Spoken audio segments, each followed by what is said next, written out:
Hello, everybody. Welcome to the latest edition of the Post with BP. I'm your host, Billy Parvatam. Folks, I'm so excited, as always, to welcome back my freshman year of high school history teacher, Coach Kevin Curtin, former George C. Marshall. Well, he's still teaching at George C. Marshall. He's a former men's lacrosse coach and women's basketball coach. He's also a huge Rams fan. This is fourth time, I believe, on the podcast, second time previewing the NFL season. Coach, so great to have you back on. I feel like it's a tradition at this point. Billy, I'm thrilled to be back. Quick question. Do you like apples? Yeah, big fan. I'm not as good as oranges, but big fan of apples, So NFL season's back. How do you like them apples, Billy? We're going to be talking movies later. I'm ready to go. I'm pumped. yeah, for sure. Yeah, so it's always great. Obviously, right, we're here on the cusp of the NFL season. The season starts on Thursday. Mrs. Curtin's Lions are traveling to the Lions Den in Kansas City to take on the Super Bowl champions. Before we get to that game specifically, and of course previewing all the divisions, I wanted to ask you, Coach, what do you think was the biggest storyline of this offseason? I mean, you had so many. Aaron Rodgers traded to the Jets. It's a Super Bowl for the Commanders because Dan Snyder sold the team finally to Josh Harris. Sean Payton goes to the Broncos. So a couple there. Any of them stand out to you, or any I didn't mention? I don't know that we need to spend a ton of time on the Jets between Aaron Rodgers going there and Hard Knocks. I've watched all the Hard Knocks. My biggest takeaway, I'm stunned by how normal he seems. I was just ready for him to seem so bonkers and out there. His teammates seem to love him. Good for him. I know we'll talk more about the Jets. I've got my biggest storylines are the quarterbacks in the AFC. I'm trying to rank them, and I'm overwhelmed with the amount of top flight talent, aging talent, up and coming talent. It's just staggering the amount of depth they've got there. The AFC quarterbacks, and then when you look at the NFC, you look at people trying to get Caleb Williams, right? I mean, there's certainly a tier of teams that are competing, but I've watched a couple of his games, and Caleb Williams is, I'll tell you, I know who I want the Rams to get next year. That'll give you an idea where I'm picking my Rammies in the West. And I'll have to ask you, we had this conversation last year about, going into the season, the AFC West was such a stacked division, maybe the best division ever. Unfortunately, it didn't end up being that way. A couple of those teams were disappointments. But you look at this year, I mean, you got, especially in the AFC, I think, two really stacked divisions, AFC North, AFC East. Between those two, because I'm assuming really it's between those two for the best division of football, which would you say is the best division in the league? So we'll talk about it later, but I've got the NFC North as a sneaky, deep division, but I think it's those two. I think the NFC East has won the offseason, right? I think whether it's the Jets, the Dolphins made some splashy signings, right? Getting Jalen Ramsey is a big deal. Everybody loves Josh Allen. He seems to be in with those Barstool guys. And I'm a big podcast guy. I'm listening to Bill Simmons all the time. I'm listening to Ryan Russillo, so you get a lot of Pat stuff. I don't think it's close. I think the NFC North is so much better as an actual football team. Maybe not offseason stuff, right? There's not a lot of splashy signings. Lamar Jackson signed a long time ago. I just think the NFC North, I know the order I picked them in, and if it finished in the exact opposite order, I wouldn't be shocked. They're tough, balanced offenses, physical defenses, two of my favorite coaches, and some other guys that, I don't think are, have shown that they can, one's a coach of the year, one's been to a Super Bowl, and I don't think they're the top two coaches in the division. So I think it's not really close. That's an interesting pick, but definitely not a bad one, as you explained. I'm going to go with the AFC East. I think the Jets got better, obviously, with the quarterback, Aaron Rodgers. You've got the two teams that have on talent. I think the two best teams in the division, the Bills and the Dolphins. And then the Patriots. I mean, look, Bill Belichick's still there. We'll see how long he ends up coaching. But Mac Did Jones. Did they get an offensive coordinator this year? Bill O'Brien. Are they bringing somebody in? Okay. So, I mean, I think, Bill, I mean, Mac Jones, he needed an offensive coordinator. So I think anybody over Joe Judge or Matt Patricia is an upgrade. So I don't understand, everybody's saying Belichick's there, and I don't understand how we can do a disservice to his quarterback like that for a year. That was mind-boggling. I'll get me beat my Rams twice in Super Bowls, and it was neither time it was because Tom Brady put up 6 touchdowns. He outcoached both of my coaches, and the defense won the job. But I need to see a little bit more now that Brady's gone. I need to see that best coach ever stepping up a little. Who's under the most pressure you think to win this year? I mean, I listed a couple names here. Aaron Rodgers, of course, trade to the Jets. Dak Prescott, I know you've talked about how it seems like he's on more commercials than he is winning in big time games. Playoff games, yeah, Yeah, absolutely. for sure. Josh Allen, I mean, people felt like he kind of took a step back last year with Joe Burrow beating him in the playoffs. You got Joe Burrow. I mean, look, he's been to a Super Bowl. He's been to AFC Championship game. Might be banged up going into the season. People might say, hey, look, Joe, it's kind of time for you to put your money where your mouth is and at least get back to a Super Bowl. And then a sneaky guy threw in is Jalen Hurts. I mean, you look at how really wide open this NFC is, and it really seems like it's top heavy with the Eagles and the 49ers and everyone else. Jalen Hurts, I think, clearly the best quarterback in the conference. I kind of feel like, look, man, I mean, it's wide open for you compared to all the trouble the AFC guys have to go to. It's kind of up to you to really at least get back to the Super Bowl. So there's some guys I listed. How about you? Anyone stand out? I think I've got exactly everybody you wrote. I didn't write Hurts down. I think they've got, outside of him getting injured, I think they have a cakewalk to the NFC Championship game. They are the best team in the NFL, in my opinion. And he doesn't have to be spectacular. They got the best offensive line. They got great wide receivers. I can't believe the depth they added to their defense this year. One of my college roommates is a Eagles guy. It just drives me crazy. I can't believe how much better they got on a team that made the Super Bowl. I don't see a lot of pressure for Jalen Hurts. He's got to spread the ball around a little bit, punch it in the 5-yard line. He had a great year last year. I was blown away with him. I've got Rodgers, but he's won. He's got one. Obviously, there's some pressure to perform in New York, and there's a lot of. But I wrote Allen and Burrow down, are the two guys that I have at the top of my list. They are starting to get to. They're starting to get to that sort of Giannis before he won, and Luka now, where you're everybody's favorite until a couple playoff losses, and then everybody says you don't have it. And I don't think either of those guys have shown they can get it done. And Burrow played well a couple playoffs ago, getting to the Super Bowl. He didn't play great in the Super Bowl. And Josh Allen has struggled come playoff time. I have those two guys. I have a couple of coaches too. I was really unimpressed with Sean Payton's offseason. I hope the Broncos do well. I've actually got them. It's some. We'll talk about them later too, but for him to go after the previous head coach at the Broncos, I thought was a classless move, and he better back it up. If that team's not much better, what does that say about him as a coach if they aren't that much better? And then Brandon Staley. I think they got a ton of talent in Los Angeles. I think Herbert's a great quarterback, and he's one more year away from joining the Allens and the Burrows with a lot of pressure on him. But I think Brandon Staley is fired pretty quickly if they're not up to par. But those are the two coaches. I had some coaches with some pressure, some players with some pressure as well. Well, let's get right to it, Coach. Let's go division by division here and make our playoff predictions. So who will win the division, of course, who will make the wild cards. What I'll do here is I'll kind of give a brief run through of each division. Then, of course, you can come in with your analysis. So let's first go to the NFC. We'll start with the NFC South. Of course, you look at this division, you have the Saints. They went 7-10 last year. Perhaps the biggest news for them. Derek Carr signs for 4 years and $150 million comes over from the Raiders. Their big weapon on offense, Alvin Kamara, unfortunately suspended for 3 games for an altercation in Vegas after the Pro Bowl. Chris Olave, you feel like, is a great young wide receiver. Of course, the question is always, can Michael Thomas stay healthy? He was great in those last couple of years of Breeze, but hasn't really able to been consistently be healthy. I thought one interesting news, Jimmy Graham re-signed with the team. He was not in football last year, and of course, we remember him being great with Breeze. Now he's back with the Saints, so we'll see if maybe he can come back this year. Of course, you've got the Panthers, your sons, Carolina Panthers, 7-10 last year, but they traded for the number 1 overall pick. Got Bryce Young. They signed free agents, Adam Thielen, DJ Chark, Miles Sanders, Hayden Hurst. They looking like a decent offense. You've got the Atlanta Falcons, 7-10. Desmond Ridder. Last year, Desmond Ridder is the starting quarterback. They drafted running back Bijan Robinson with the 8th pick. Drake London here is a solid rookie wide receiver.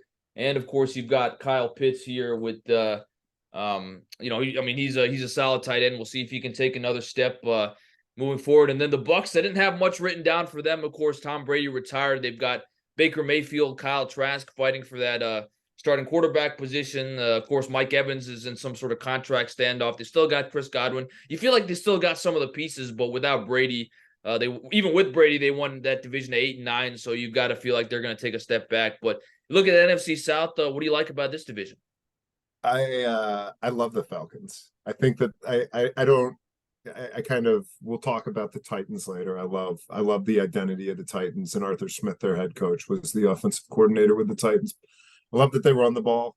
I like teams that do things differently than everybody else, and their commitment to the run. And I think the commitment to the run means that they run like 50% of the time. This is not 3 yards in a cloud of dust. This is a team that runs the ball. They're committed to it. They've got a good offensive line. I think if Desmond Ridder does what Ryan Tannehill did 4 or 5 years ago and turns around, hands the ball off to this electric running back, I love Bijan. I can't get him. I haven't gotten him on any fantasy teams yet. Unfortunately, I've gotten Kyle Pitts. I would love Kyle Pitts to play well. I think he's kind of third option on the team. If they're running the ball, they got some guys that ran well last year that can back up Bijan. They're going to check down to him, let him make plays. It's not Olave. Is it Olave? Who am I? No, who is there? Drake London. They're young. They're young wide receiver. I think they've got players. I really like them. I like their commitment to a certain style. They're not going to ask too much from their young quarterback. He's elusive. He can do the play action stuff. He can roll out. Not ask too much of him. I think I like them in the division. My son doesn't want to hear this. I don't think the Panthers are going to be very good. I am bummed to say it. I watched more of their preseason football than I did of the Rams. My son's so invested. He's got his first fantasy draft coming up tomorrow. He's in 2 feet like his old man. But their line looks bad. One of their guards is on the pup list. He's a former Ram, actually, is on the pup list. I hate to see it, but I think they've surrounded him with some good talent, right? I think Bryce Young's the sort of guy where if they give him, I saw 1 or 2 drives where they gave him time and he could find Thielen, he could find Hurst there, and he can find, he doesn't have to work magic, but it's when he's getting hit, it's when he's got to get it that I'm worried. He's not built to last. You got to have an all-time line to keep him up. I think the Saints are sneaky. If they can find a way to get it done on offense, if they can find a way to keep Thomas and Kamara healthy, I like them. I still have Falcons winning the division. I have some other teams making the playoffs, but the Saints are my sleeper. Their defense is tough, and they've got the AFC or NFC South has got a real favorable set of matchups, especially within the division. The Saints are going to get to play Ritter twice, and maybe I'm wrong about him, right? They get to play Bryce Young twice. They get to play Trask or why can't I think of his name? Baker Mayfield twice. Those are 6 games where you don't have to light the world on fire offensively to come out with a chance to win. And then I saw something on Twitter that Mike Evans and Godwin dragged Jameis to 5,000 yards and 33 touchdowns. I think their line's broken down. I think they're old, and it happens. It happens, and I bet those guys will pull out a couple games here and there, but they're not a good team. I got the Falcons winning. Would love to see my son's Panthers do a little bit. Who's poking their head in down here? Hayden? Or Elise? I'm seeing a little head poking in here. You can come down and say hi. But yeah, I got the Falcons are my team to beat. I'm going to go with the Saints. I think overall they've got kind of the most veteran balance of the team. I think Derek Carr is going to be on the mission. I think a lot of the stuff that happened with the Raiders wasn't his fault. He has a chance to kind of reset. We'll see if he can kind of do well with Dennis Allen as his head coach. Kamara is going to be suspended, but 3 games, considering what happened, I think is manageable. Billy, did you hear he got his legs evened out? That's the big offseason thing in terms of weight. One of his legs was 2 pounds heavier than his other leg, and part of his offseason conditioning was getting them even. So I suppose that's going to make a difference. I don't know. I am not joking about that. That is an actual true story. I think it's one of those he's in the best shape of his life sort of things. He's getting old. I don't think he's in it for the long haul. Yeah, but I agree with you. I mean, on paper, this maybe looks like the worst division in the NFC, but I think, you look deeper. I mean, it's got, a number of sneaky teams. I think the Falcons, Yeah. if Desmond Ritter can step up his play, they've got some Yep. pieces around him. I think the Panthers could be better than we think simply because the division is, is not the best division. I think maybe they can kind of Yeah. get Yeah. 7-10, I think. Yeah. Could be Contra in the I just read today Brian Burns is having issues with his contract, and he's the guy that makes their defense go. He makes everybody else look better, and so he's not out on the field. That's tough stuff. You gotta get him locked up. You got to pay him the money, and give all the support you can to that rookie quarterback you traded away a lot of draft capital for. For sure. And then, with the Bucks, you mentioned it, they're just getting old. I mean, I like Todd Bowles personally. I don't know if he's the guy that can Yeah. coach. Yeah. I think he's a good coach. I just don't think there's when quarterback play is like that, and maybe Baker maybe he needed to change the scenery, but on his fourth team in as many years, I don't think fourth team in 4 years. I don't see it. So there you go. We already disagree. I am going with the Saints, and Coach is going with the Falcons, but we both agree that it's going to be an interesting division either way. Now let's move on to the NFC East. We'll first start with the Philadelphia Eagles. There's not much to say. I mean, they're the defending NFC champion. Jalen Hurts re-signs for 5 years and $255 million. Like you mentioned, they just seem to have gotten better. Traded for DeAndre Swift from the Lions, I believe, for a 7th-round pick. They had a really solid draft, drafted a couple of Georgia players, Jalen Carter and Nolan Smith. Of course, you've still got the offense, A.J. Brown, Devontae Smith, the longtime veterans like Jason Kelsey and Fletcher Cox leading the team. Clear favorite, I think, in the NFC. Very few people would dispute that. Then you move on to the Dallas Cowboys, a team that lost to the 49ers in the divisional round a year ago. Big question, is Dak the guy that can lead the Cowboys to the Super Bowl? Clearly, there might be some doubts because they just traded for Trey Lance for a mid-round pick from the 49ers.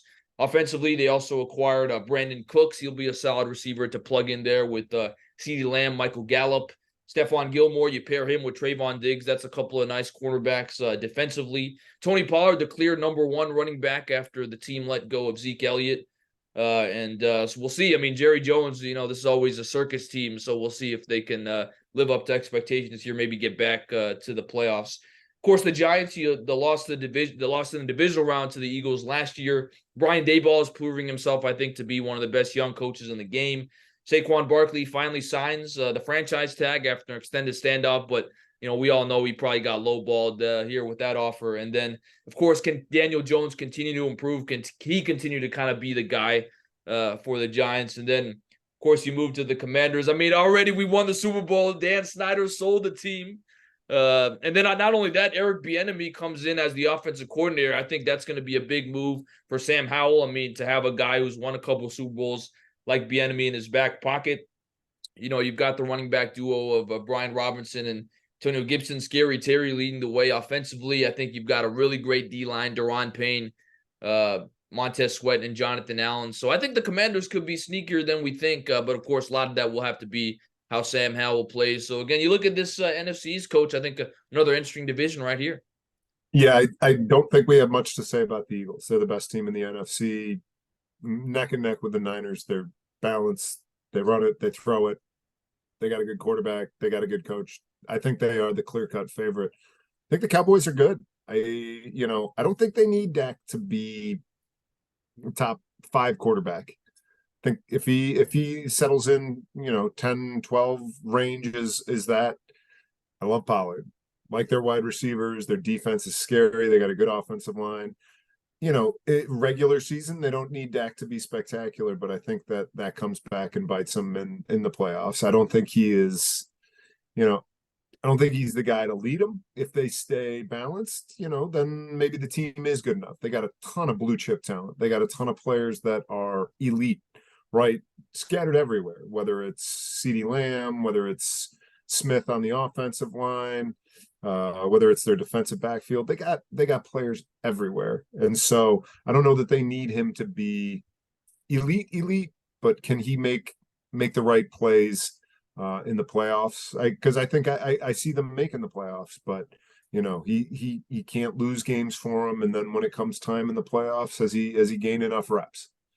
I like the Giants. Like you said, I love Dable. I think I love good coaching. I love stable coaching. I love people that set a tone and expect every person in the facility to do it. And so Dable seems like one of those guys.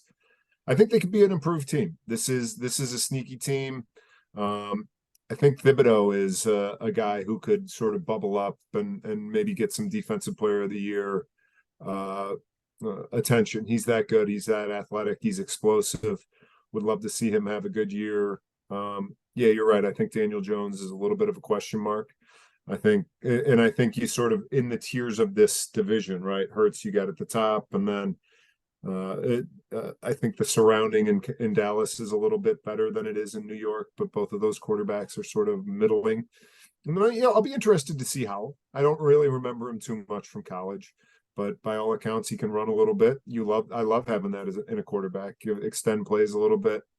I think in a couple other divisions, the Commanders would be flirting with 500, but this is a tough division. They gotta play really tough teams with balanced offenses and tough defenses, and you're asking Howell to do a lot. I think the running backs are okay. I think Gibson and Robinson are okay, but they aren't Saquon, right? They aren't Tony Pollard. These are guys that you can turn and give the ball to or throw to, and they aren't the sort of bell cows that you need. And the idea that McLaurin might have gotten hurt in a preseason game because they were trying to beat the Ravens and the Ravens 24 game preseason streak is pretty tough. I don't think Rivera is a great coach. I think he seems like a great guy. I don't know that he's a great coach. And so I think you're right. I think that team is as we know, living in this area, this is a fan base that is waiting to explode. Again, they want a good team. They're desperate for it. But they're losing people. They're just not a lot of people that, Snyder drove a lot of people off. And, in a place like this where, this isn't Pittsburgh, this isn't Seattle, where there's not a lot of competition, right? You live in a place like DC where people move in and move out, and you lose a generation. All of a sudden, your father's a Rams fan or the Ravens are good, and you lose that base, and you hope for the sake of this city, of a franchise that when I was a kid was, there was the 30-year waiting list for season tickets, and the Hogs and Joe Gibbs, they were something to be reckoned with, and they just haven't been that way. And I'm glad Snyder's gone. I know the next thing I would love to see is for them to get out of FedEx. FedEx is one of the worst fan experiences in football, and it's not a home field advantage. Nobody wants to go there. Nobody wants to go to those games. It's miserable to go to, even when the team's good. And so, I am happy for the Commanders. I think they'll improve, but yeah, this is a tough division, and this is not their year, I don't think. What do you think about Eric Bieniemy taking the offensive coordinator job? I remember you saying on the last podcast that lateral moves are for suckers, but he obviously felt like he had to prove himself to become a head coach. I honestly think, Coach, with the new ownership, if Eric Bieniemy and the offense do well and the Commanders kind of, maybe are a 500 again, really improved, he could end up being the head coach next year if they can Rivera. I think this is a good opportunity for him. I think coaching under Andy Reid's shadow, you're never going to get the credit, even if he's the one calling the plays. Andy Reid is a all-time offensive coordinator, and he's going to get a lot of the credit. We know that the league has problems with systemic racism, that black coaches are just not going to get the same shake that white coordinators are, that white coaches who seem to fail backwards into these positions. And so, you hope he comes in and runs an offense that is above average, right? That's what he needs to do. And I think you're right. I think this team is looking to move on from Rivera. I think they got a new set of ownership in there. The stuff I've read is that Bieniemy's tough on the guys, and that the guys in the offense think he's a little too mean. And you know what? That's good. That's what the Commanders need. They need somebody who knows what it takes, and he's been around some incredibly successful teams. Yeah, I like him. You're right. I know what I said. I think I think for a guy like the enemy to sort of it's unfortunate that he's gotta do what he's got to do, but you know, I hope that this is not the sort of thing that, you know, they end up going 4-13 this year and the offense isn't that good and Howell's not it. That this is the sort of thing that starts sending him backwards. So keep our fingers crossed for good coaches that need an opportunity. So, I mean, there's no debate here. We both think the Eagles are clearly going to win the NFC East. No Oh, question. absolutely, yeah. So, yeah, there's not much to say there. We both agree the Eagles will win the NFC East. Now let's move on to the division, coach, that you just said a few minutes ago was the best division in football, the NFC North. And I think this is a great, division with a lot of storylines on paper. First of all, you look at the Green Bay Packers. They missed the playoffs last year in Aaron Rodgers' final season with the team. After years of will he or won't he, they finally cut ties with him, trade him to the Jets. Jordan Love takes the starting reins after a few years sitting behind him. Similar to how he did with Brett Favre, by the way. But, of course, he comes in with a solid running back duo, Aaron Jones, A.J. Dillon, maybe the best duo in the league. You've got to figure Christian Watson and Romeo Doubs, young receivers, have another year of experience in their belt. How will Matt LaFleur look without Aaron Rodgers? That'll be a big question we'll see for the team. You've got the Lions, of course, Mrs. Curtin's Lions, 9-8 last year, barely missed the playoffs. Of course, Dan Campbell, I think one of the best motivators in the league. He's really got this team on the right path. Jared Goff, your former quarterback with the Rams, had a nice bounce-back season. They've drafted a nice rookie, Jahmyr Gibbs, rather. Might be a good, nice running back to watch here, Rookie of the Year candidate. Amon-Ra St. Brown, one of the best young receivers in the game. Can they continue to meet expectations under Dan Campbell, I think, will be the key question for them. Of course, you've got the Vikings, the reigning division champs. Lost to the Giants in the first round. Of course, disappointing. Can Kirk Cousins lead this team to the promised land? Continues to be the question. Justin Jefferson, I think we all agree, a top 3 receiver in the game. Alex Madison is the clear running back 1 now with Dalvin Cook departing for the Jets. TJ Hawkinson, the highest paid tight end in the league. I think Travis Kelce might have something to say about that, but he just got his money. And then, of course, you've got the Bears 3-14 last year, but of course, Justin Fields remains the guy after Chicago traded the number 1 pick to the Panthers. You've got a decent wide receiver trio, I think. Chase Claypool, Darnell Mooney, DJ Moore. They signed Virginia Tech's Tremaine Edmonds, I think one of the best linebackers in the game. Had to give the Hokies a shout out here, but of course, yeah, there you go. Yeah, so as you look at this division, coach, you said it's the best division. What do you like? Best division in the NFC. In the NFC. Yeah, no, yes, I got the Vikings winning. I think they have the best player in football. I think Justin Jefferson. Excuse me, outside of Mahomes, I think Justin Jefferson is elite. Just makes the offense go. They got to double and triple team him, and that leaves holes open for Madison. This Addison, the new wide receiver they brought in. I think Jefferson's that good. I think Kirk Cousins has a good relationship with him. He gets him the ball, knows how to get him the ball. I got the Vikings as the winners of this division. I love what the way the Packers have seemed to sort of bring in the next replacement. One of my best friends is a Packers fan, and he's had 30 years of Hall of Fame caliber quarterbacking, and the idea that they've given Jordan Love 3-4 years of watching somebody do it at the highest level, and he's looked good this preseason. I mean, he knows the system, he knows what he's doing. We'll see how things go when the big lights are on him, but I think the Packers are solid as well. I like the Lions. I want to see them do well. I am worried about the hype train. I think that a lot of people have got them doing a lot of good things, and that defense is not good. They didn't add much in the offseason to the defense. I think they're going to miss Jamison Williams. I think they've got some good players on offense, and if Jahmyr Gibbs is Alvin Kamara 2.0, that offense is going to go. But if he's somebody that they think they might have wasted a first round pick on, then that's going to be that could be a problem. Jared Goff I love him. I hope nothing but the best for him, but he isn't going to win you games on his own. Amon-Ra's got to be the stud that he's been. Got to stay healthy.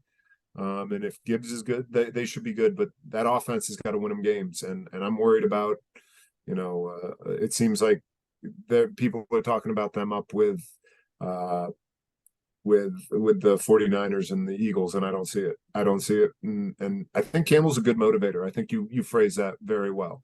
I don't know what how good of a coach he is. And I need some strategy to back up my motivation. And they finished great. They finished what, 7-2 last year. That's a great springboard into this season. We'll see if it keeps moving forward. I like Aiden Hutchinson. If he starts taking it up another notch, if he's another Bosa, if he's another Miles Garrett, and can be a defensive player of the year candidate, maybe that defense takes a step up. But I'm not seeing I'm not seeing it, the hype is as high as they've shown. And I think Justin Fields has got a real shot this year. I like him a lot. It might be because he was my fantasy keeper, but I think he's solid. I don't like Chase Claypool at all. I don't like him at all. I like DJ Moore. I like Darnell Mooney. I think they got a solid offense. I think they're a defense in work as well. I think Justin Fields has got a shot to sort of drag him to 6-7 wins and really start to put himself on the map, like Hurts, like Allen did in their second full seasons. But yeah, I think this is a division where no team is bad, right? No team is laughable. There's no Buccaneers in this division, and so I think this is a balanced division. And if the Packers and Lions beat the Vikings, I wouldn't be shocked. But I'm going to give the edge to Justin Jefferson. I agree with you. I'm going with the Vikings. I just think the core of their team has been together the longest. And Kirk Cousins, we don't know what he can do in the playoffs, but I think in the regular season he's good enough to get you to a division title. So we both agree there. 2 out of 3 so far. We agree Vikings. I have a feeling we're going to agree in the West as well, unless you're. Yeah. I think I have a feeling we'll agree here. I'm not going for any hot takes in terms of division winners, at least here. But we'll go, of course, to the NFC West, where your Rams reside. Clearly the favorites, one of the favorites in the NFC is the 49ers. They're sticking with Brock Purdy after getting rid of Trey Lance and Jimmy G. Of course, we know the offensive weapons they have. It's Christian McCaffrey, Deebo Samuel, and George Kittle. Is the quarterback play enough to get them to the promised land? That's the big question. And can Brock Purdy get the job done? We move on, of course, to your Rams. 5-12 last year, the most losses ever for a defending champion. I got to ask you this question. Is Sean McVay the new Aaron Rodgers now? I mean, every year it seems like, will he or won't he? Are you putting him in that category yet? I love him. I think he's a great coach. I don't know how long he's in it. He kind of strikes me as a new age Sean Madden, where if he decided he wanted to be done at 38, 39, get into calling games and get good at that, it would not shock me. He does not. I wonder if it's that LA lifestyle. You know what I mean? There's a lot of other things going on, whereas a guy like Kyle Shanahan does not strike me as somebody who's going anywhere anytime soon. But I love McVay. I hope he sticks around. I think he's a great coach. We're the Rams are paying the piper for 2 years ago when they went all in for the Super Bowl, and it stinks. It's tough as a fan of the team, but you got to have some context to them not being good. Of course, you also have Stafford and Cooper Kupp coming back healthy. I mean, I thought Cooper Kupp showed why he is the best receiver in the game going into this season, because when he was not there, I mean, the Rams offense was just not the same. So I still think I give a slight edge to Cooper Kupp over Justin Jefferson, but of course that could change after this season. And of course, the big question is there a wide receiver behind Cooper Kupp that can help Matt Stafford in this offense? And then, of course, another question I had for you is, can Stafford relate to his younger teammates? I mean, you see all this news about his wife saying, oh, he's too old. He can't relate to guys. Sorry, Billy. Come on, Matt. What do you think about that? I mean, is that a problem going into the season? No. I think it's also a reflection of the team. I think they've got something like 30 first-year players or guys that are new with the team. And I think there is, especially when there's 90 guys around at camp, it's going to be tough to lead. 40 of them aren't even with the squad anymore. I think you're going to start to see that the camaraderie start to happen. But yeah, I think that happens with older guys. You saw it you see it with LeBron when he's out there playing with younger guys. Jabari Smith, tells him, you played with my dad in your first game, or Aaron Rodgers with guys saying, oh, I used to love playing with you when you were Madden, right? You got to figure it out. If you're in the league this long, find a way to relate to them. If it's they got to look up to you, then be the guy that they look up to. But yeah, that was a good story. Kelly Stafford, we love her. We love her. She's spilling the beans for the team, though. For sure. And then, you round out the division. The Seahawks 9-8 last year, lost to the Niners in the first round of the playoffs. Geno Smith, another guy along with Jared Goff that kind of had a resurgence under Pete Carroll. Seems like as of right now, Pete Carroll won the breakup with Russell Wilson because you see how well Geno Smith played. You see how poor Russell Wilson played last year. I think as of right now, Pete Carroll has won that breakup. Of course, you got the solid receiver duo, DK Metcalf and Tyler Lockett. Bobby Wagner returns as a presence in that locker room after a year with your Rams. Can Geno keep it up? That's another question. Is it a one-and-done year, or can he kind of keep it up in year two? And then the Cardinals, I feel like there's not much to say about them. 4-13. First-year head coach Jonathan Gannon comes over from the Eagles. Kyler Murray starts the season on the PUP list. On paper, you got decent weapons. I mean, James Conner, Rondale Moore, Zach Ertz, Hollywood Brown, but it kind of seems like they're clearly the fourth team in this. Well, I don't know. Maybe what you say about the Rams. Can you name who is starting at quarterback for the Cardinals? I have no idea as of right now. I want to say it's Josh Dobbs. I don't know. I don't know. But all right. I got the Niners running away with the division. I think the Seahawks are number 2. I think they are a solid number 2. I think I've got them going to the playoffs, and I think they're pretty, like they're like the 5 seed. They are tough. They added Smith and Jigba to their wide receiving core as well, and he is, for him to be their third wideout is scary. And another team that's not going to ask Geno to do too much, right? Spread it around to these guys. Pick the open man, because one of the 3 of them is going to be open. If it's a 50-yard play to Lockett, make the play to Lockett. But if it's 10-yard out to Njigba, do it. You know what I mean? This is a well-built team. They run the ball. I think they are built for success. And I think the Rams and Cardinals are tanking. The news today is that Cooper Kupp is going to see a specialist about his hamstring. And so they do not have much depth. They are the thinnest team in football, and the Cardinals are getting ready to throw the season. So I think both of these teams are packing it in, and I don't know what I want to see. What I'm interested in is, are the Rams going to package Aaron Donald? Are they going to try and trade Cooper Kupp? I don't think anybody's coming for Matt Stafford, but is anybody coming for those guys? Because if you want to strip it down, you got to strip it down. You got to rebuild it with draft picks. And, I love Aaron Donald. He is my favorite Ram in my 40 years of rooting for him. He's the best player I've ever watched. He's right above Marshall Faulk. But I don't know that he's around in 3 years for a rebuild. And so if we can get some draft equity for him, and Cooper Kupp's on the wrong side of 30, wide receivers don't age well, especially guys that catch the ball like that. I hate to be packing it in, especially on two all-time Rams, but if we can start the rebuild soon and start moving forward and get Caleb Williams. Yeah, there seem to be some other quarterbacks as well in this draft, but yeah, I think this team and the Cardinals are packing it in. But we both agree, of course, on who's winning the West, the 49ers. 3 out of 4, we both agree, Eagles, Vikings, Niners. NFC South, you have the Falcons, I have the Saints. Who are your wild card teams, the 3 wild card teams? I think this is going to be an interesting discussion here. We may have some differences. I bet you we have the same 3. I got Seahawks, Lions, and Cowboys. I actually differ. I have the Packers. I was going to say, sorry, Mr. Hurt, but I've got the Packers winning that. So Seahawks, Packers, Cowboys. Yes. So. Okay. All right. Billy, these great football minds, huh? They're going to like. Yeah, I just think, like you were saying, I'm not sure if the Lions can live up to the hype, and I actually think the Packers have a better kind of team around Jordan Love. Yeah. There's got to be value in sitting for a couple of years and from Aaron Rodgers. So that's why I'm going the Packers there. Worried about the Packers youth. The wide receivers are young, and maybe they're explosive, and it wasn't Aaron Rodgers throwing them open. They are fast. Watson and Dobbs are no doubt. If they all start putting it together at a young age, that's going to be a scary team for a while. That if they find their way into the playoffs this year, they're going to be back at the top of the division for another decade, and Ryan Christoph will be unbearable. For sure. So we are now 40 minutes into the podcast. We've picked the AFC teams.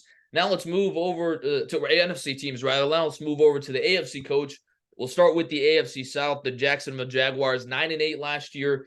They lost in the divisional to the Chiefs. What about that amazing comeback they had against the Chargers in the first round, down 27-0 to win that game? Trevor Lawrence, a tremendous improvement under Doug Peterson in his first year. Peterson's as the head coach. It shows you what good coaching can do after getting away from Urban Meyer. You've still got the offense, Christian Kirk, Calvin Ridley returning from a season-long suspension.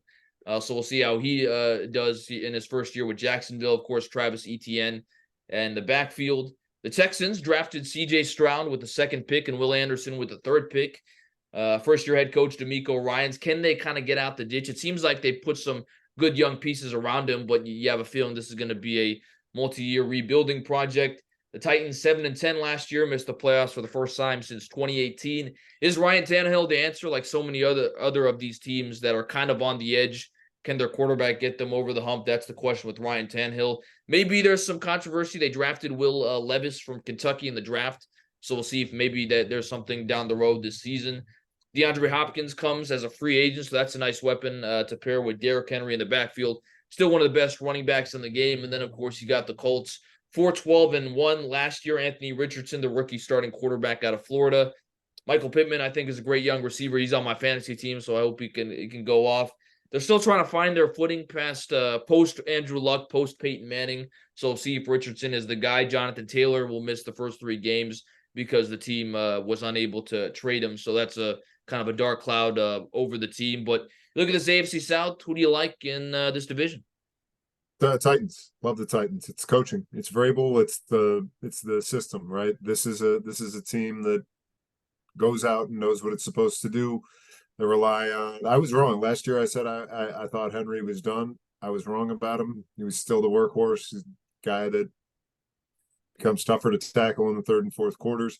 I think Spears, the backup they brought in, is going to be somebody that can give him some spells. And if Henry's not 100%, they've got a guy who can go in and continue to do what they want to do and not ask their quarterback to do too much. I'm going to sound like I'm talking about the Falcons again, but you got a DeAndre Hopkins. If you only need him to catch 6 balls a game instead of 12, I think that's the key to success. It's when you're asking Tannehill or Levis or Willis to go and throw the ball 40 times a game that this team's going to struggle. But I think Vrabel and that coaching staff know what they're doing. We talk about Tomlin, or we talk about Harbaugh. He's right there with him. He's or Belichick. He's the sort of guy that puts a system in. You bring players in that are going to fit your system, and you see success. And I think the Titans are Tannehill isn't going to light the world on fire, but he is also not going to, in theory, in the regular season, light your team on fire. I know he had a 3 or 4 pick game in the playoffs a few years ago, but I got the Titans, like the Jags, and this could be the team that comes back and bites me in the butt if they're as good as they could be. If the pieces start to come together, I love that offense. I think the pieces they put around him are going to allow him to throw the ball, be successful. I love Ridley. I think he's a stud. I hope he comes back. With all the gambling becoming newly legal, it's challenging. You can see the guys that are even the Detroit guys who got suspended because they were gambling on team facilities. It's a new day, and so I hope he got punished, and you serve your time, and I hope he finds a way to bounce back. I think this team could be the one that catches the Jags. This may be the year. And then the Colts and Texans are bad.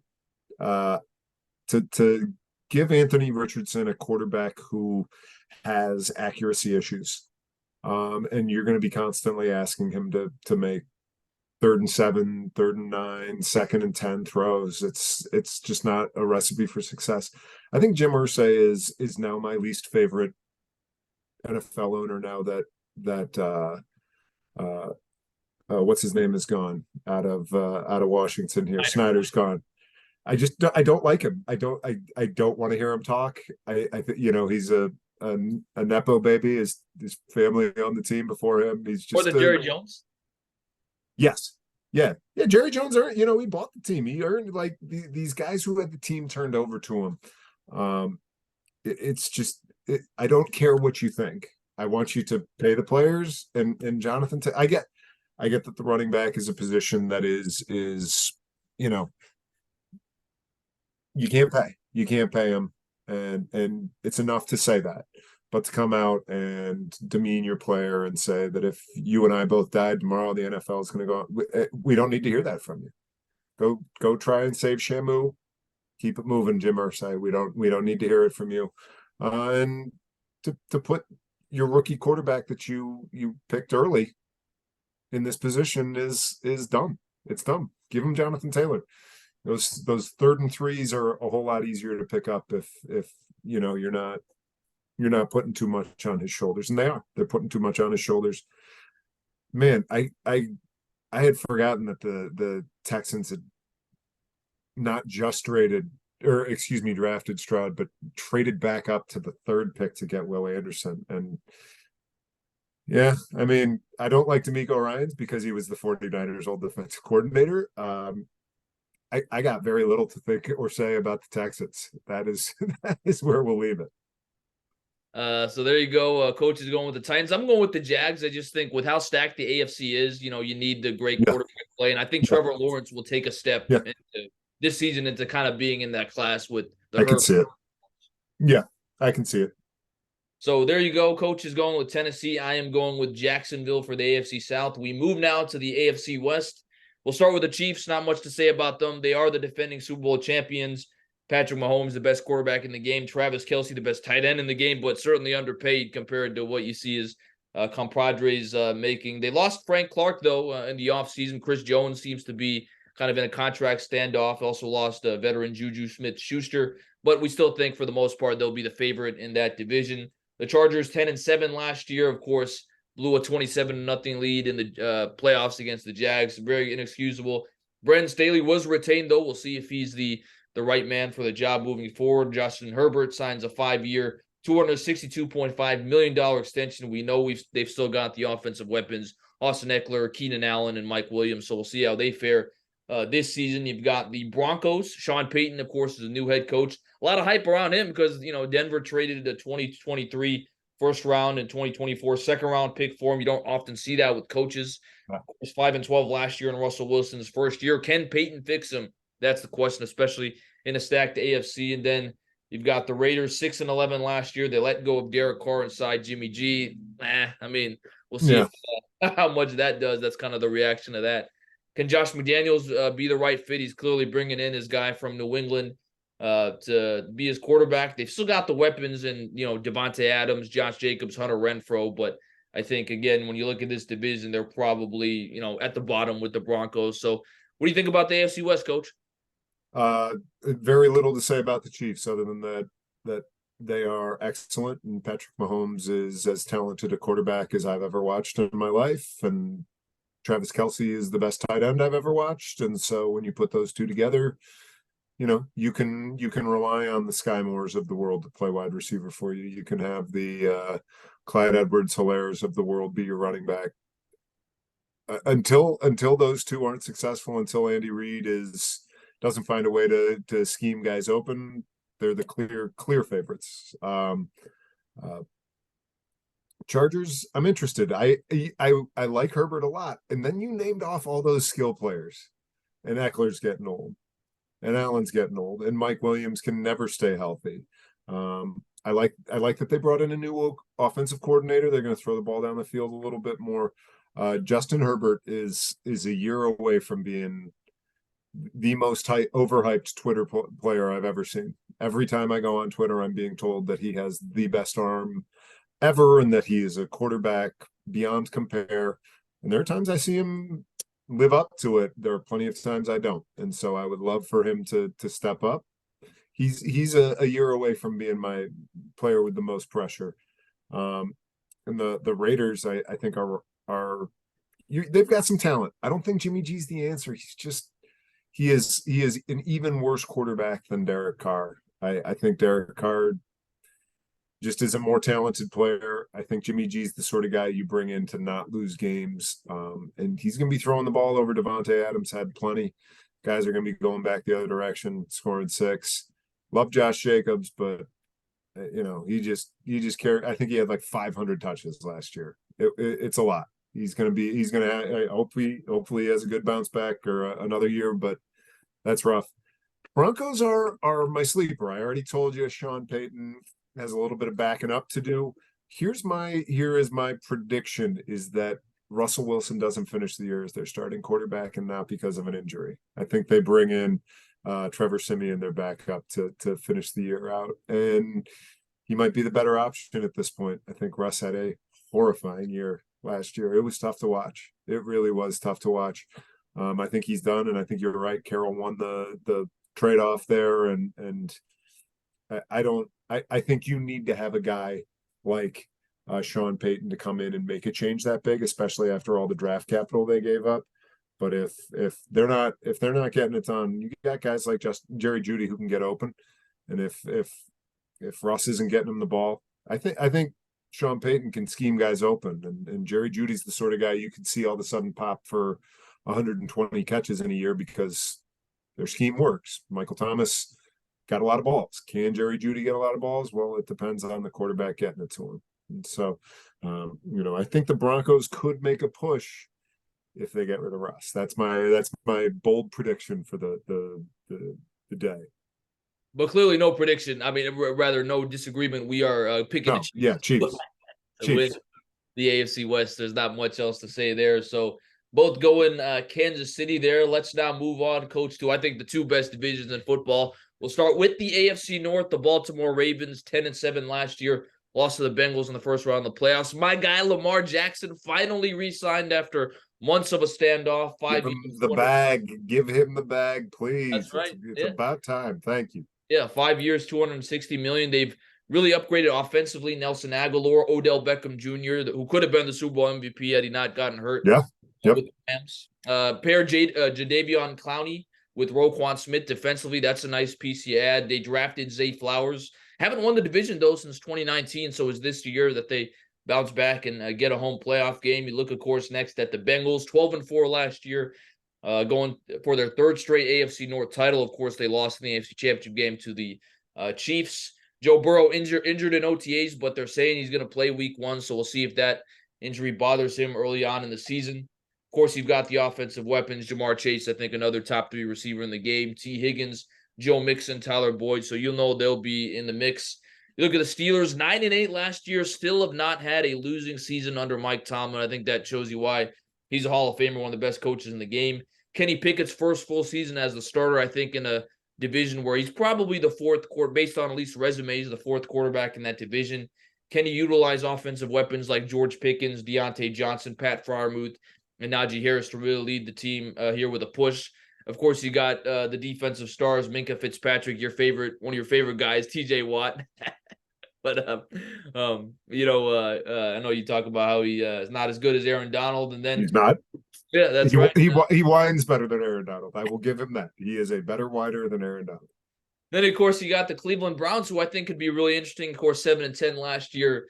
Look, for all of Deshaun Watson's baggage off the field, I think the big question is, can he be returned to pre-scandal form when he was with the Texans? That's a open question. Of course, you've got the weapons. I mean, Elijah Moore, Nick Chubb in the backfield, Amari Cooper, defensively, Myles Garrett. I think a sneaky piece is they hired Super Bowl defensive coordinator Jim Schwartz to be their DC. So, that's got to bulk up the defense. So, really interesting division, Coach. Who do you have winning? And, of course, a lot of great storylines.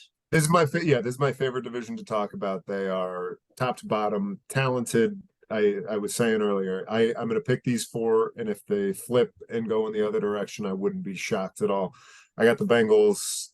Burrow seems to be, right in that tier below Patrick Mahomes, guy that has all the measurables and then a lot of the intangibles too. His teammates seem to love him. They have an enormous amount of skill around him. Yeah, I think they're my favorite to win. They've won. They're going for their third in a row. I don't see why to pick against them yet. The Ravens are tough, man. I love the wide receiving core that they've added. J.K. Dobbins, I think, just needs to carry the rock. I would love for him to prove it before he asks for a little bit more money. I don't begrudge a guy trying to make some money, especially at a position that's as tough on its own as running backs are. But for a guy that's played like less than 20 games, I would like him to perform a little bit. Um, the Steelers, I think you forgot to mention Hall of Famer George Pickens, right? From everything I've heard, this guy is they've already got the bust, they've already got the bronze bust in Canton. So he could play for the Lions. He's had that much preseason hype. Um, but I love that team too. I like their defense. I like the offense. I think Najee Harris is not the guy, and that's tough. I'll be interested to see how Pickett does. He seemed to finish the year pretty well, but I think they've got some decent wide receivers. I really like Deontay Johnson. He seems like I had him on a fantasy team a few years ago, and every week it was So 8 he's Deontay catches. drops. Say again. So he's Deontay drops. He seems to be drop. He drops a lot of the targets he gets. Hey, again, I'm not a Steelers fan. All I need is him to produce for me fantasy wise. They picked up former Rams wide receiver Allen Robinson also. So, he will not catch any important passes. I promise you that. Because he won't be open. All right, that's why he won't be open. But I'll be interested to see how Pickett does. I think they've got two of the best players in their position in Watt and Fitzpatrick.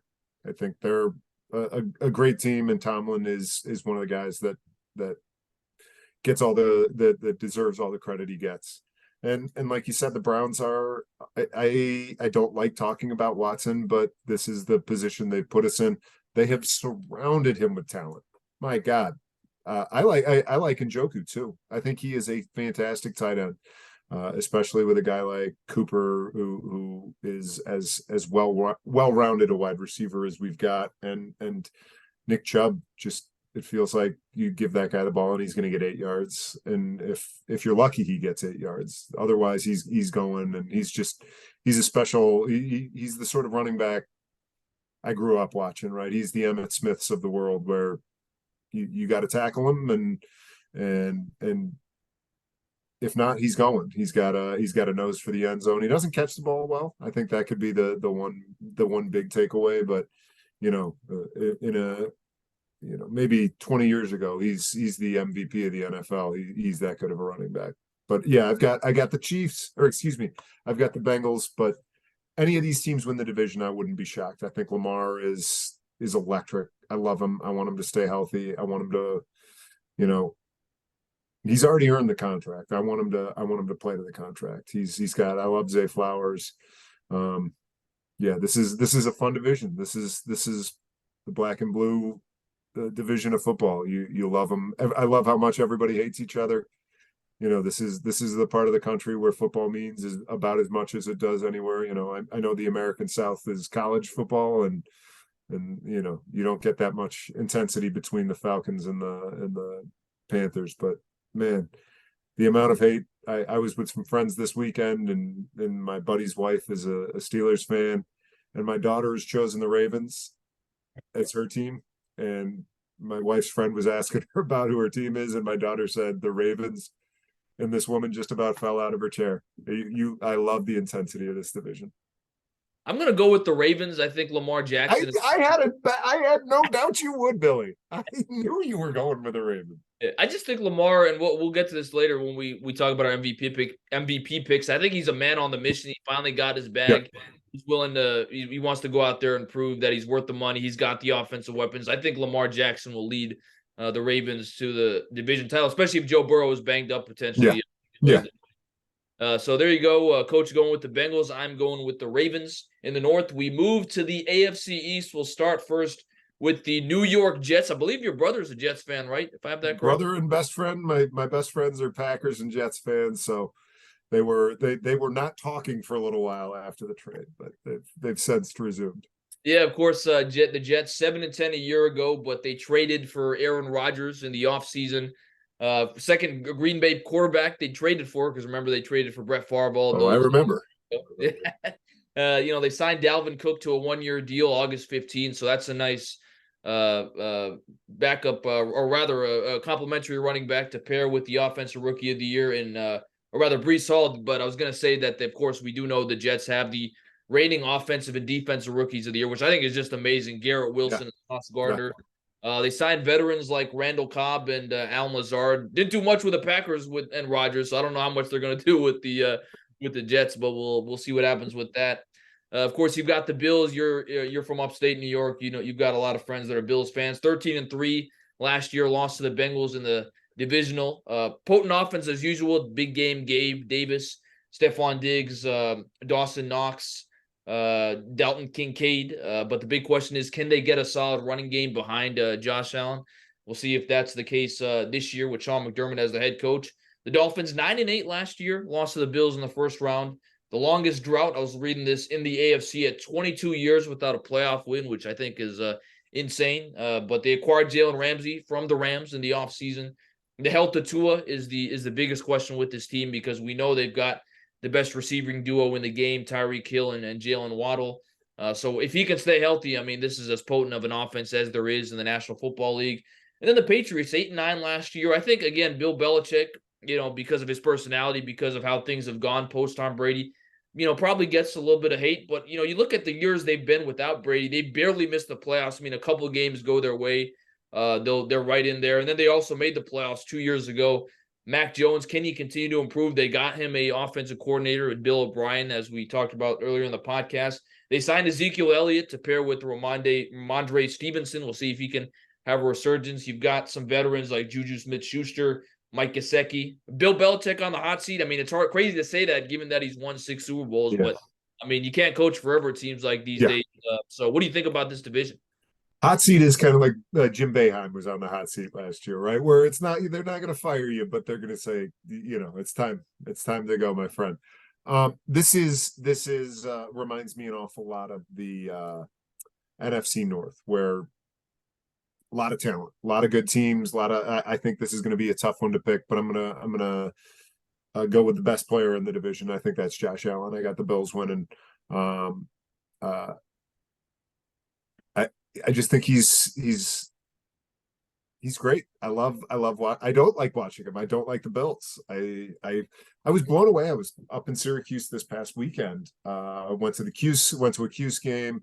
Good to be home, but Wegmans, our local grocery store up there, has always got a section that has local sports teams. So there's lots of Syracuse gear you can buy. I got my wife and kids socks and pants from my high school. It was great. I was thrilled.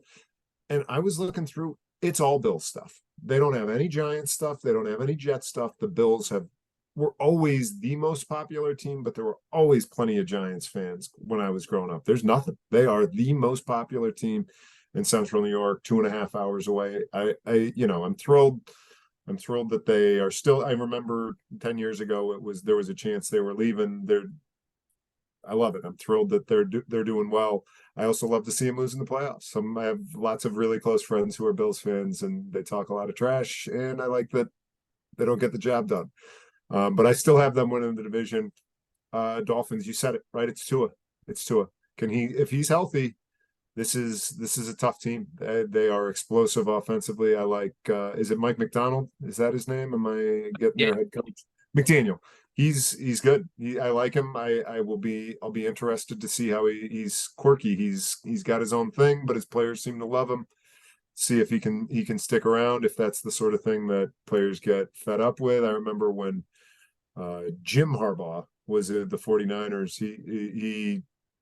he struck me much more as a college coach, where, after 4 years, when you get to leave that guy, it's like, oh yeah, those were fun times 4 years ago. But when you stick around for 5 or 6 years, that gets a little tired. I wonder if McDaniel is the sort of guy who is built for the long term in the pros, or if he's more of a college guy. But there's no doubt about his success, but don't let me besmudge that. Jets look great. Jets look great. A large part of that is because I've watched the Hard Knocks. I always get lulled in by Hard Knocks. They look so good. Um, their defense looks good. Offensively, if their tackles stay healthy, if they keep Aaron Rodgers upright, Garrett Wilson is electric. Um, I love the signing Dalvin Cook, bringing him in. He's versatile. Brees Hall's coming back from that ACL tear last year. No reason to, if you're going for it, go for it. Why not spend the extra couple million on a guy like Dalvin Cook who last year had huge games, right? He can still go. He can catch. And if you're able to take some of the weight off of him, he's the sort of guy that, and that's the sort of backfield that all of a sudden is really dynamic. They can run, they can catch, they can do everything they have to do. And I think the Pats stink. I don't see it. I think their offense is not good. And I don't think Mac Jones is good. I think their defense is solid. And Belichick's going to coach the heck out of that. I think they're going to be in a lot of close games. I think, I don't think Belichick's on his way out yet. I think that defense is going to keep him close in a lot of games. But I think they really stunted their quarterback's growth with last year, and I think that's going to come on. If he were turning around and handing to Derrick Henry, or he was like Geno Smith, where he had three studs that he was throwing to, I can't name a Patriots wide receiver. I think Ramondre Stevens is a nice running back, but he's not a do it all running back. And bringing in, I cannot think of him from the Cowboys, their running back. Zeke, I don't think that's the answer. I think this is an offense that's going to be limited. You put Justin Herbert in there, okay, but Mac Jones is not that guy. And so I think the Pats are going to finish below 500. They're going to miss the playoffs, and I like the other teams in the division. It's tough to pick which one's not going to make it outside of the Dolphins if Tua's not healthy, and I think he's one more concussion away from saying it's time to step away. I think you got to look after your long-term health, but if he's healthy, this is a tough division to sort through. So Coach is going with the Bills. I am going with the New York Jets. I believe in Aaron Rodgers, Mr. Nice Guy. All of a sudden, yeah, right. He just needed a new place to kind of restart his career. Yep. I think with that defense, if he can kind of be the game manager, not even an elite quarterback, game manager, throw to his receivers, balanced running game. I think the Jets, with their defense, which I think is the best in that division, have the opportunity to not only win the division but go far in the playoffs. And I wanted to ask you that really quick. What would be considered successful for the Jets? Because people are going to say, look, if you trade for Aaron Rodgers, I know he hasn't made the Super Bowl in almost 15 years. You're kind of saying, look, we're going for it now. We got to win it now. But then you look at his conference. I mean, can you really blame him if he can't get past Mahomes, Jackson, Allen, Burrow, Lawrence, and all these other guys? I mean, what would you consider a successful season for the Jets? I think he's got a 2-year window here, right? I think if he helps bring the guys along, if he is not a clubhouse cancer, which he can be a headache. He can be and he doesn't like the limelight, but he likes the limelight. He's going to be in New York. He's going to have when that first game doesn't go well, and it's because his wide receivers dropped the ball, or it's because he threw a pick when a guy didn't, his running back didn't pick somebody up, or he's the sort of guy that's going to chirp his own teammates. And if he doesn't cost him sort of locker room cohesion, if he doesn't, if he helps young guys like Brees Hall and Garrett Wilson grow, and then they win a playoff game if they get knocked out in the second round of the playoffs, I think that's a success with the knowledge that they still have another year with all of that other young talent starting to catch up to them. I don't think they have to win the Super Bowl. I don't think they can, but I think they've got a chance to make getting into the playoffs and seeing a little success goes a long way for the younger players on the team. Who do you have winning the MVP? I mean, a lot of great candidates. We talk about the AFC is stacked. Who do you think wins the MVP this year? I think he's running away with it. I think MVP voters hate to at least I know this in the NBA, but I don't think they want to see Mahomes win another one. Although I wouldn't be shocked if he does. He is it's hard to pick against him because he's so good. But I got Jalen Hurts, and I don't think it's really. I think he is the clear cut favorite in my book. He's got such good wide receivers. He's got a great tight end, and he's gonna have, maybe we'll say 800 rushing yards and something like 15 touchdowns, 15 rushing touchdowns. He's going to score. He's going to throw for 30 plus touchdowns. They're the best offense in that division. They are, excuse me, in the conference, and he's at the head of it. When they get inside the 5 yard line, they do that play where they motion the tight end behind him, and it's unstoppable. He is the sort of guy that's going to put up the statistics on a team that's winning, and that's what it takes, right? You want to win the MVP, your team's got to be winning the division. It's got to be competing for the conference. You can't be a mid-level quarterback. You can't be Justin Herbert and your team around 500, even though your numbers are flashy. You've got to win, and you've got to put up numbers, and that's why Mahomes is always in the contention for it. But that's why I got Hurts this year winning it. I'm gonna go with my guy Lamar Jackson. I just think he's on, he's on a mission to prove his contract was worth the bag, and I think that there's gonna be something said about if you're in the AFC and you can stand out. I mean, Jalen Hurts Yeah. is pretty much the top Yeah. dog in the NFC, but AFC is kind of more, who's the man? That's the big question outside of Mahomes. So I think a little bit of a homer pick because I love Lamar. Yeah. I think, man.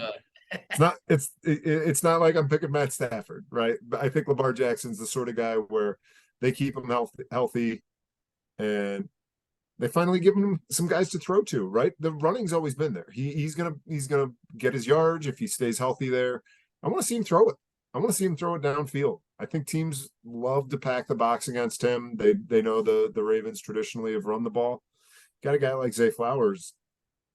Open it up. Let this guy cook. Let him get the ball out. Let him hit the OBJs of the world, pick up first downs, keep drives moving, and then let him make big plays. He's electric. I see it. I'm not saying it's out of the realm of possibility.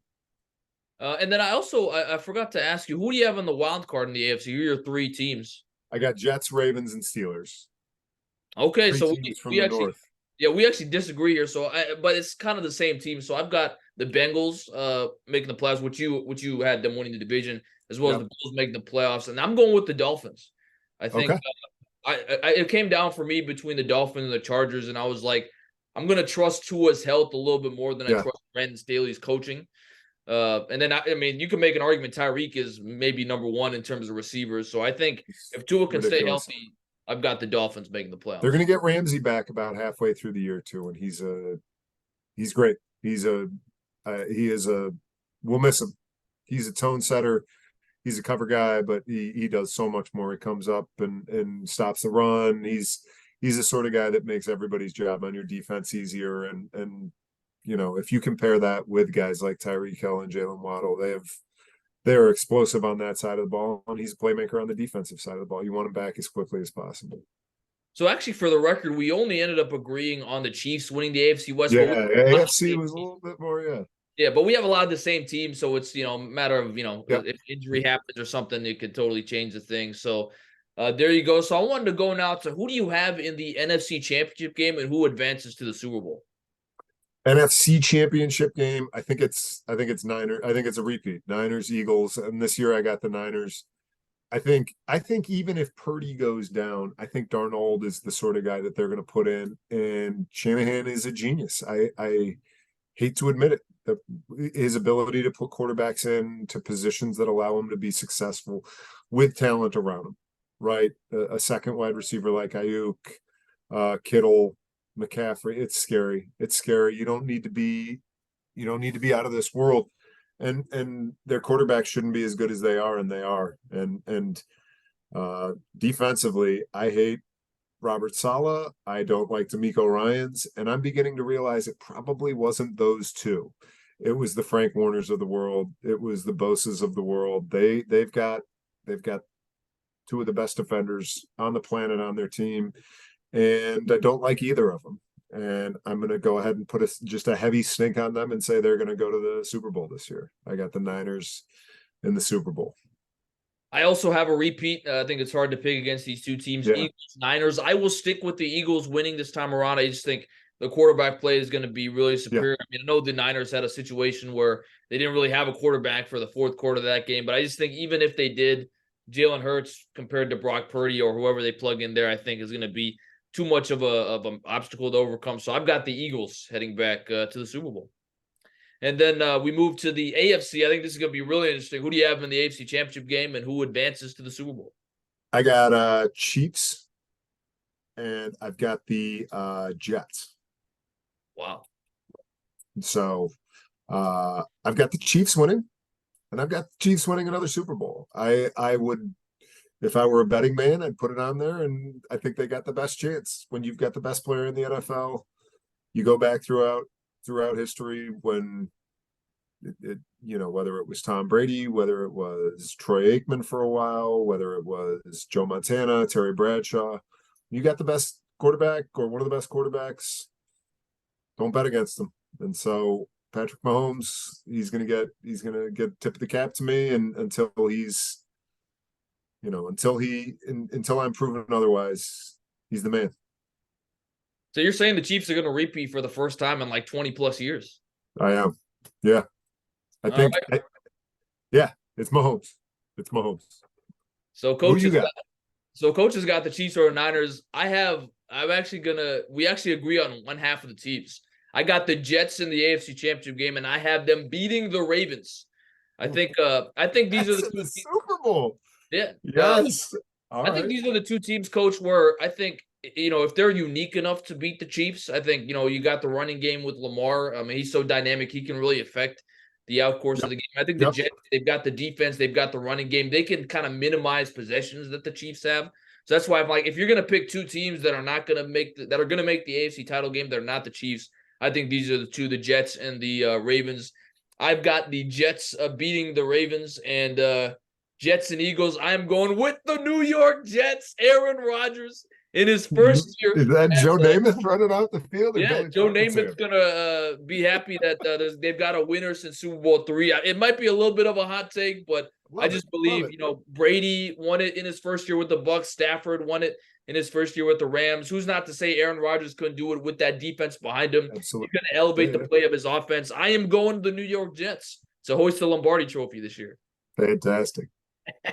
So there you go, Coach. Probably a little bit more conventional with the Chiefs. I've got the Jets, but we can agree it's going to be a fun NFL season. And Can't wait. So excited for Thursday night. So ready for Sunday. Give me a red zone going four wide. Can't wait. well, there you go. We've got a great discussion there on the NFL, as always, Coach. So much fun discussing football with you. I want to transition now to the end of the podcast and the rapid fire questions. And I did have one I wanted to give you in advance because I think that type I'm of ready. question, it's one of those questions where you have to think. It's kind of hard to think on the fly for some of your favorite on that. But before we get to that, I did have two questions I wanted to ask you. One, what do you think is the best rivalry in sports? Other than this is an interesting question. I mean, every sport seems like it's got a really great rivalry. Certainly a couple of them, but if you had to pick one for your dollar, what's the best rivalry in sports? Uh, as a Sox fan, I like the Sox Yanks. The Iron Bowl down in college football, Auburn, Alabama is good, but I'd be run out of my in-laws' house if I didn't say Michigan versus Ohio State. And I love it. I love watching it. I love the way the two teams hate each other, right? They truly hate each other, and that's something I can get down with. I love the intensity. I love the animosity those two teams have towards each other. It's my favorite. Ohio State, Michigan's for me. I actually agree with you. I'm going Ohio State, Michigan. I just think the college rivalry College, got to yeah, go yeah. with them. The historical, I mean, if you're going historical, I'd say Red Sox, Yankees, but I think historically, the rather college wise, the two atmospheres, people are so attached to their alma Oh, maters. yeah. I agree with you. I'm going Ohio State, Give me Michigan. some snow in that game. Yeah. Late November, the game always means something. Yeah, I love those games. My second question for you is how excited are you for Tech Syracuse Thursday night in October? Obviously, two Uh, mid teams. all right, so here's the thing. I have already taken 5 days off in September and October for a golf outing and a music festival I'm going to. And my buddy's like, so we're going to Tech, right? And I'm like, I can't do another day off. And so I'm tempted. I'm extremely tempted. It'll be the first time they're down there. I went to a hoops game maybe 4 years ago, and Cuse wasn't in it ever. It was just a brutal, it was just a drubbing. And so I'm pumped. I'm fired up. I want to go. I want to go. I gotta, if I co-teach with a wonderful colleague. I don't want her to quit and punch me, because if I take any more time off, I'm asking her to do an awful lot. So I'm fired up for it. I'm ready. I saw, I'm on Twitter all the time. I just saw the Enter Sandman from this past week. It looks like an electric atmosphere. It'd be a great game. Cuse look good. I mean, they beat Colgate, so whatever. But they've got a chance. They've got some players. They got a great wide receiver. I think second team preseason All-American. Another third year quarterback, Garrett Schrader, Rondé Getz, and they've got a good team. And so I don't have as many Tech fans in my life as I need to. I've got way more UVA fans. The social studies department at Marshall is all UVA people. So I've got you, Billy, and a handful of other folks. But we're gonna beat you, and you're gonna hear about it from me, right? Yeah, I mean, look, I like Brent Pry. I think he's got the right attitude. I think he's building the right culture, but it's going to be a rebuilding process for a couple years. I thought they were going to go 4-7 maybe this year, so I mean, I wouldn't be surprised if I'm more going for the tailgates. Love the tailgates, but yeah, the game's not so much. I don't think it's going to be that great. So, and then actually, that does get to a bigger question though, because conference realignment. I mean, we're seeing this all college football. I mean, the other day, Cal, Stanford, and SMU, I believe, SMU. are going to the ACC. Now, all of a sudden, it's the All Coast Conference. We've already got all the big schools like UCLA and USC going to the Big Ten.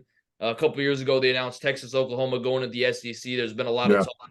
Eventually, Clemson, Florida State, some of these other schools are going to leave the ACC. I mean, really seems like they're trying to maximize the money that they're making out of football. But I mean, you look at it. I mean, I just flew from DC to Reykjavik. That's about a 6-hour flight. That's what some of these schools like UCLA are going to be flying to New Jersey. Rutgers. Yeah. So, what do you think about this realignment, Coach? I really feel like it's kind of taken away from the magic of college football. Yeah, I think what we were talking about earlier, right? The idea that these are rivalries that matter. And I grew up watching Cuse play Tech. I watched them play Boston College, and I watched them play Georgetown, and I watched them play Miami. And whether it was football or basketball, those games meant something. And I just can't get up for Cuse playing Wake Forest. I can't get up for Cuse playing NC State. Now I get it, right? Especially with football and basketball, it's all money. And it's tough because I think what's going to end up happening is the middle of the pack teams are going to end up kind of getting pushed aside, and it's going to be like a junior NFL. The top teams, they all we want to see is, the only games that matter outside of the regional games are when Oklahoma plays Florida State, or when Oregon plays Michigan. You know what I mean? And those are the things that draw eyes. And I don't think it's 10 years from now, but I think it's soon. We're going to see these big teams say it's worth our time it's worth our money to join together and sort of ignore the NCAA. With NIL, with money going the way that it is, I just don't know how football and basketball pan out. I don't know how it works. I know money's going to drive it. I feel bad for the other sports, right? I don't mind the football team flying from UCLA to Rutgers. They're going to get there 3 days in advance. They're going to have their tutors. They're going to have their meals. They're going to have they know what they're doing, and these are big money programs that they put a lot of money into travel as well, and logistics that surround that. It's I was a college athlete, and it was something that meant an enormous amount to me, and the rivalries meant an enormous amount to me.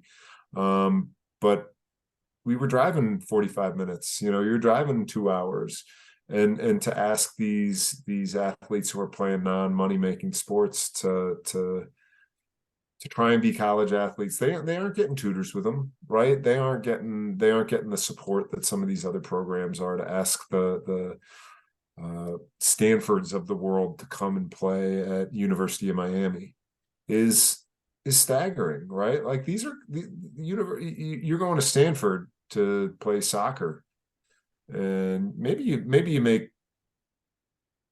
play professionally, but you're probably not.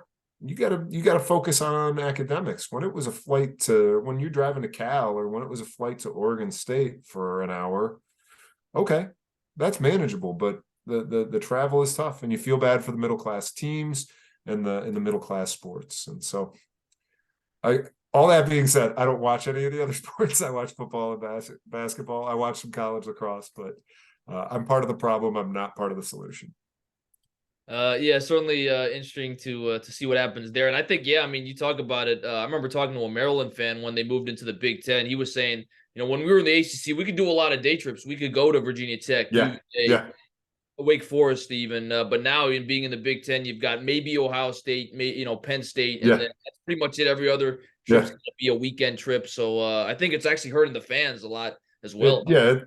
It does, and you know, it's TV money that's driving it, right? These stadiums, it's tough, right? You wanna go support your team, but I'm not taking too many. I don't foresee myself taking too many trips out to Palo Alto.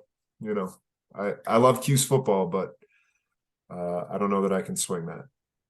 Well, that's definitely a great discussion there on college football. Well, Coach, I want to move now to the rapid fire question I sent you in advance, and that is, give me your Mount Rushmore of movies. Now, I for context, for people that don't know, this kind of started a little bit because I had posted on my Instagram story maybe a month ago, that I had watched Good Will Hunting, the great movie with Matt Damon and Ben Affleck, Robin Williams, for the first time. And I had said that the movie was mid and I didn't understand the hype. I want to clarify what I said. I can see why people like the movie, but it's just not my kind of movie. Of course, Robin Williams, though, is fantastic. Rip Robin Williams. But so that's kind of where that kind of started. You respond and say, hey, if I'm coming back on the podcast, we're going to discuss that. So Yeah, I wanted to give you the floor. I mean, what was your thought on? you don't like stories about the heartbreaking about people finding themselves, becoming better people? Those aren't your sort of stories. What do you?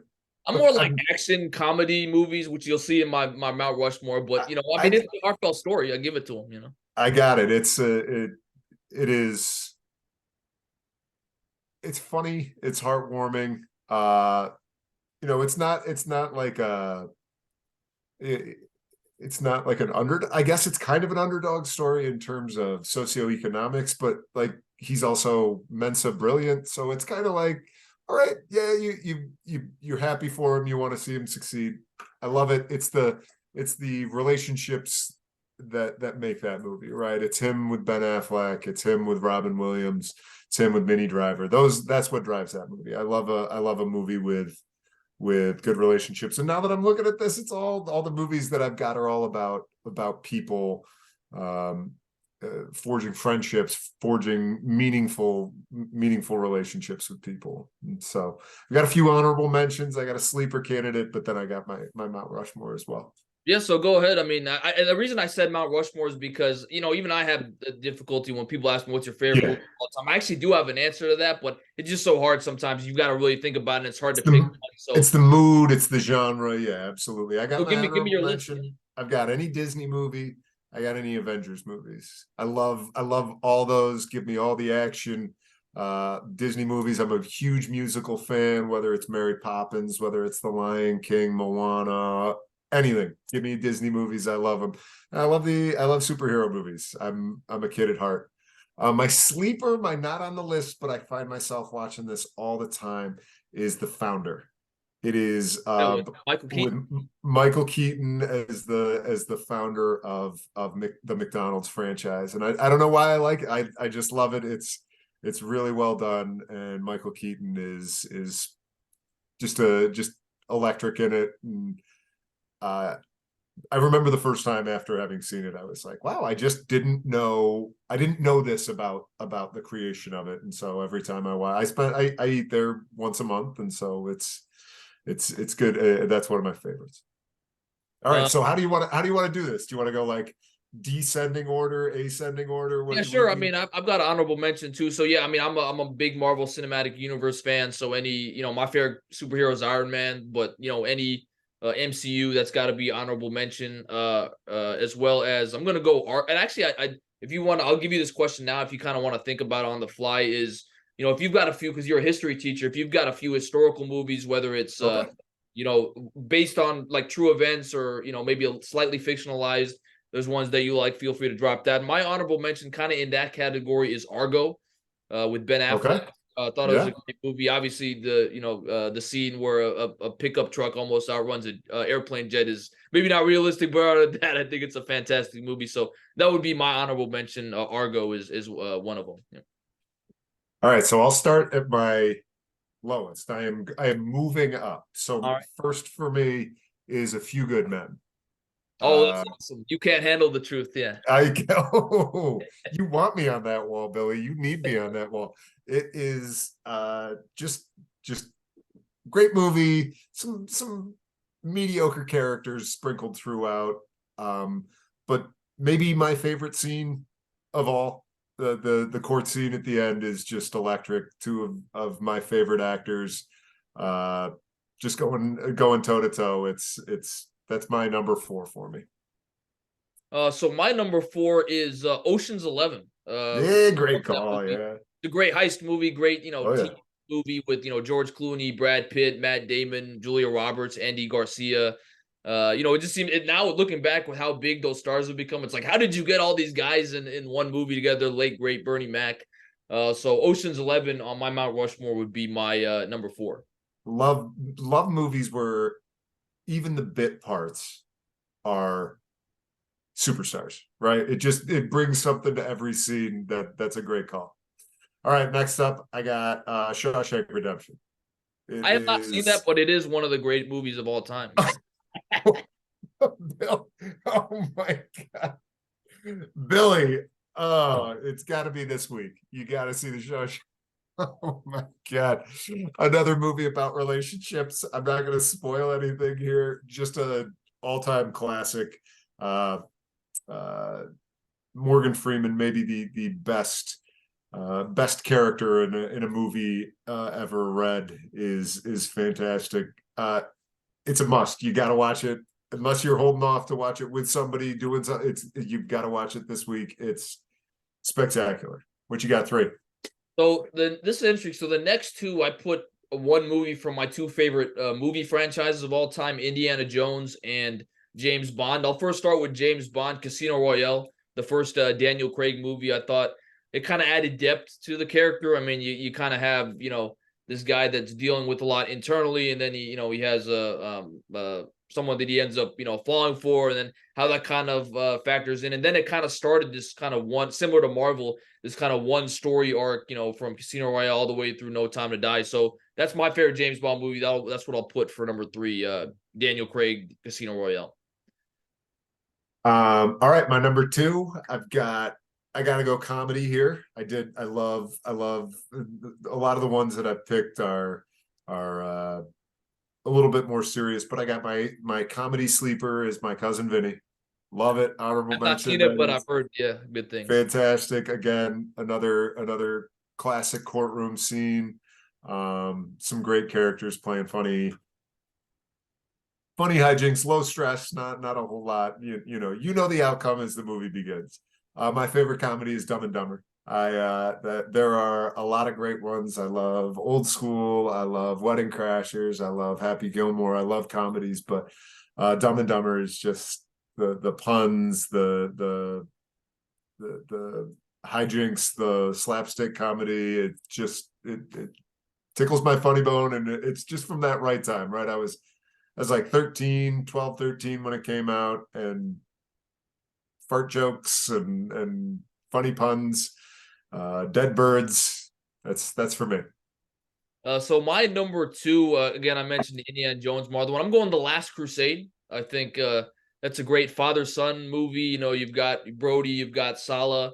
I don't know if you saw The Dial of Destiny. I thought it was a great ending. It wasn't as good as 1 and 3, but I thought it was a nice fitting conclusion to the series. But I'm a big Indiana Jones guy, and I think Last Crusade is the best one. So I'm going that as my number 2. We are making our way through them. The kids have enjoyed the first. We watched the first one together, then we watched the second one together. Whew.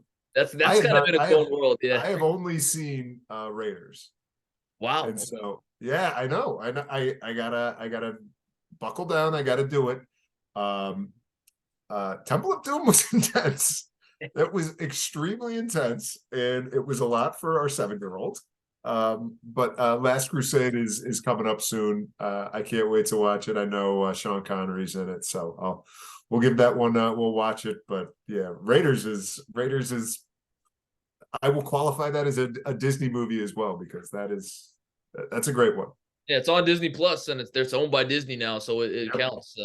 So what do you got? I mean, if you got one movie, you No, take away every other movie, what's your number one movie of all time? it's Goodfellas. Love the character arc. I love movies like this, Blow, other movies where uh, crime is idealized.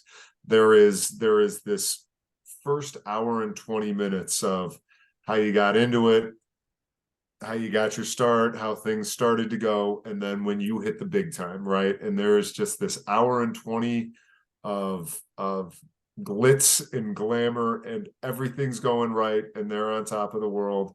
And then the last hour is just the hardest come down. There are other ones, there are other movies where it's like this, but in Goodfellas, the drug use and the violence is just taken to a 10 out of 10. And Martin Scorsese, obviously, one of the best directors ever, and Robert De Niro at his peak, Joe Pesci. It's